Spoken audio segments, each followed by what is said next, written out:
So ഡ്യൂട്ടിയിൽ ഒരു ചെറിയൊരു ആക്സിഡന്റ് ഉണ്ടായി, കൈക്ക് പറ്റി. അപ്പം ബ്ലണ്ടറിന്റെ ഇടയിൽ കൊണ്ടിട്ട് അവിടുന്ന് ഞങ്ങൾ അൽകസ്മി ഹോസ്പിറ്റലിൽ പോയി. അവിടുന്ന് പ്ലാസ്റ്റിക് സർജറി വേണം എന്നൊക്കെ പറഞ്ഞിട്ട് കുറച്ച് കോംപ്ലിക്കേഷൻസ് ഉണ്ടായിരുന്നു. അത് കഴിഞ്ഞ് അവിടുന്ന് ചെറിയൊരു ബാൻഡേഡൊക്കെ വെച്ചിട്ട് വീട്ടിലേക്ക് പോന്നു. പിന്നെ തൊട്ടടുത്ത ദിവസം NMC ഹോസ്പിറ്റലിൽ എല്ലാതായാലും വന്നു, സഞ്ജയ് സാറിൻ്റെ അടുത്ത് വന്നു.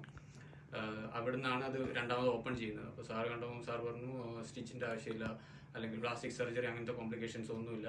ജസ്റ്റ് ഭയങ്കര ഫ്രണ്ട്ലി ആയിട്ട് എൻ്റെ അടുത്ത് കാര്യങ്ങൾ പറഞ്ഞ് മനസ്സിലാക്കി തന്നു. എല്ലാ കാര്യങ്ങളും അതിനെ പറ്റിയിട്ടുള്ള പിന്നെ എക്സ്പീരിയൻസ് അടിപൊളിയായിരുന്നു.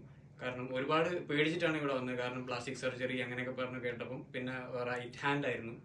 അപ്പം അതിൻ്റെയൊക്കെ ഒരുപാട് പേടിയുണ്ടായിരുന്നു. പക്ഷേ സാറിനോട് സംസാരിച്ചപ്പോൾ ഒരുപാട് കാര്യങ്ങൾ മനസ്സിലാക്കാൻ പറ്റി.